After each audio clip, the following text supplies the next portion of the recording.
몸에 좋은 식품인 줄만 알았던 들깨를 이렇게 먹는 순간 내 몸에 심각한 부작용을 일으킨다는 사실을 알고 계신가요?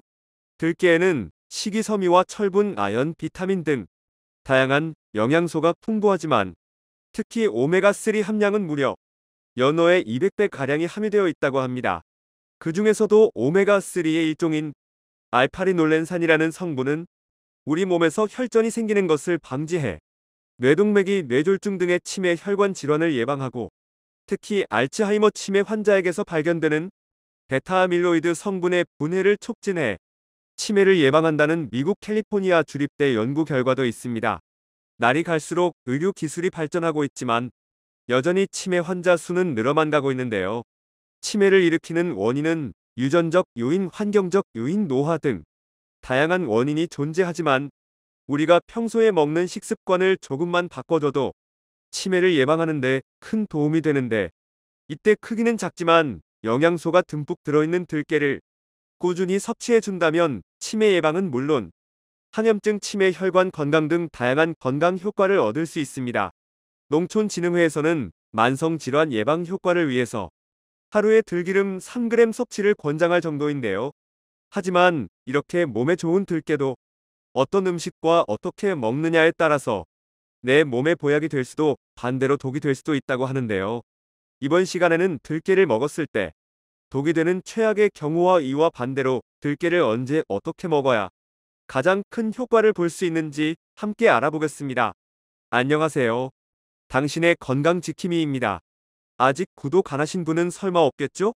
지금 바로 구독과 좋아요 꼭 눌러주세요. 소중한 분들께도 많이 공유해주시고 당신의 건강지킴이 더 많이 소개 부탁드려요. 앞으로도 최고의 건강정보만 전해드리겠습니다. 들깨가 독이 되는 경우 첫 번째는 강정으로 만들어 먹는 것입니다. 들깨가 건강에 좋다는 사실이 알려지면서 들깨로 만든 들깨 강정을 간식으로 많이들 드시는데요. 씹으면 입안의 고소함이 한가득 퍼지면서 영양까지 한 번에 챙길 수 있고 간식으로 빵이나 과자 대신 이왕 먹는 거 몸에 좋은 걸로 먹자는 생각에 많이들 즐겨 드시는데요. 그러나 들깨는 분명 몸에 좋은 음식이 틀림없지만 들깨로 강정을 만드는 순간 오히려 우리 몸에 독이 되는 음식으로 돌변하게 됩니다. 강정을 만들 때는 설탕 또는 조청, 물엿 등의 단순당으로 구성된 재료들을 넣고 가공하여 만드는데 여기에 들깨 탄수화물까지 합쳐지면서 결국엔 혈당을 급격히 올려 건강을 해치는 음식이 되어버립니다. 단순당이 몸에 들어오면 빠르게 에너지원으로 사용되지만 그만큼 혈당을 급격히 올리고 급격하게 올라간 혈당을 조절하기 위해 인슐린을 과다하게 분비하도록 만드는데 과다하게 분비된 인슐린은 혈당을 떨어뜨리지만 또 그만큼 허기가 져서 다시 음식을 섭취하게 만드는 악순환이 이어지게 됩니다. 이러한 현상이 반복되면 췌장에 무리를 주게 되고 나아가 혈당 조절이 어려워져 당뇨의 발병률이 높아질 수 있으며 몸속 여분의 포도당이 중성지방으로 변해 비만, 동맥경화, 지방간 등을 초래하게 됩니다. 게다가 당으로 인해 끈적해진 피가 혈관을 막으면 미세혈관이 제 기능을 못하게 되어 뇌세포에 산소가 제대로 공급되지 않아 뇌인지 기능이 약해져 결국 치매로 이어질 수 있기 때문에 몸에 좋은 음식을 먹더라도 어떻게 얼마나 먹느냐에 따라서 건강을 좌우합니다.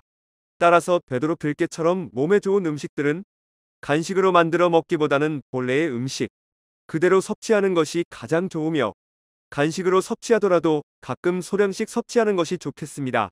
들깨가 독이 되는 경우 두 번째는 바로 산패된 들기름, 들깨 가루입니다.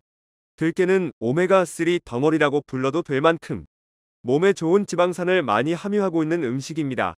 이 지방산은 심혈관과 뇌 건강에 참 좋은 효능을 나타내는 성분이지만 문제는 지방산을 많이 함유하고 있는 만큼 산패되기 정말 쉽다는 것인데요. 들깨에 들어있는 지방산은 공기와 빛에 접촉하면 쉽게 산화되는 특징을 가지고 있는데 들깨 자체로는 단단한 껍질로 감싸고 있어 외부로부터 자신을 보호하여 산패가 쉽게 되지 않지만 들기름이나 들깨가루의 경우 껍질을 까고 가공하다 보니 외부와 접촉이 쉽게 이루어져 산패가 빠르게 진행됩니다.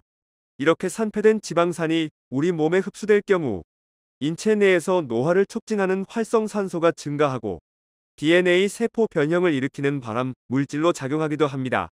생화학 생물학 물리학 기록 자료에 따르면 산패된 오메가3를 지속해서 투여할 경우 간비대, 신장비대, 용혈, 빈혈, 염증 증가, 심근증, 대장악성 종양세포 증식 등 다양한 질병을 유발한다는 사실이 동물 실험을 통해 입증되기도 했습니다.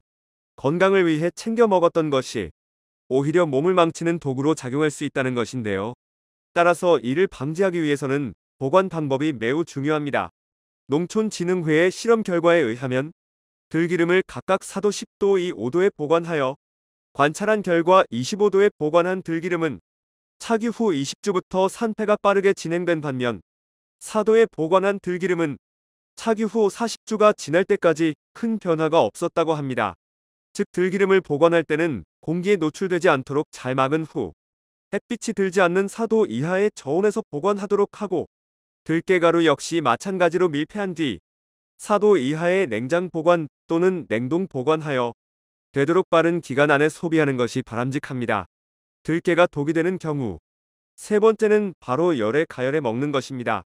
고소한 맛과 감칠맛으로 비빔밥은 물론 나물뿐만 아니라 다양한 요리에 활용하는 식재료 중 하나가 바로 들기름입니다. 하지만 들기름을 가열해서 섭취하게 되면 암에 걸릴 수 있다는 사실 알고 계신가요? 몸에 이로운 성분이 가득한 들기름을 고온에 가열할 경우 기름 성분의 결합 구조가 열을 버티지 못해 깨지면서 동맥경화나 심근경색 치매 등을 일으키는 트랜스 지방으로 바뀌고 더 나아가 국제암 연구소에서 지정한 1급 발암물질 벤조피렌을 만들어내기도 합니다. 들기름의 발현점은 160도 정도로 우리가 음식을 요리할 때 평균 온도인 120도에서 200도의 온도보다 훨씬 낮은 온도에서 산패가 시작됩니다. 이때 발생하는 연기 속 벤조피렌은 주로 폐를 통해 흡수되는데 단기간에 걸쳐 다량으로 노출될 경우 적혈구가 파괴되어 빈혈을 일으키고 면역력이 저하되는 것으로 알려져 있으며 장기간 노출될 경우 폐암과 같은 암 발생률을 증가시킨다고 합니다. 따라서 들기름을 이용해 요리를 할 때는 낮은 온도에서 살짝 조리하거나 무침 요리에만 사용하는 것이 바람직하며 먹기 직전에 뿌려서 요리에 윤기와 향을 더하는 방법도 좋습니다. 좋은 들기름을 구매하는 방법으로는 깨를 볶거나 고온에서 압착하는 방식은 피하는 것이 좋습니다. 고온에서 제조할 경우 앞서 말씀드린 벤조피렌이 생성될 확률이 높기 때문인데요. 좋은 들기름을 고를 때는 볶지 않고 저온압착이나 냉압착을 이용해 만들어진 것이 가장 좋으며 향이 너무 강하거나 색깔이 진한 기름은 피하는 것이 좋습니다. 긴 시간 시청해 주셔서 정말 감사합니다. 지금까지 당신의 건강지킴이였습니다. 오늘의 영상이 도움되셨다면 구독과 좋아요 꼭 부탁드립니다. 구독과 좋아요를 통해 영상을 만드는 힘을 얻습니다. 그리고 소중한 가족과 지인분들께도 많이 공유해주세요. 앞으로도 최고의 건강 정보만 전해드리겠습니다. 여러분의 건강과 행복을 항상 기원합니다.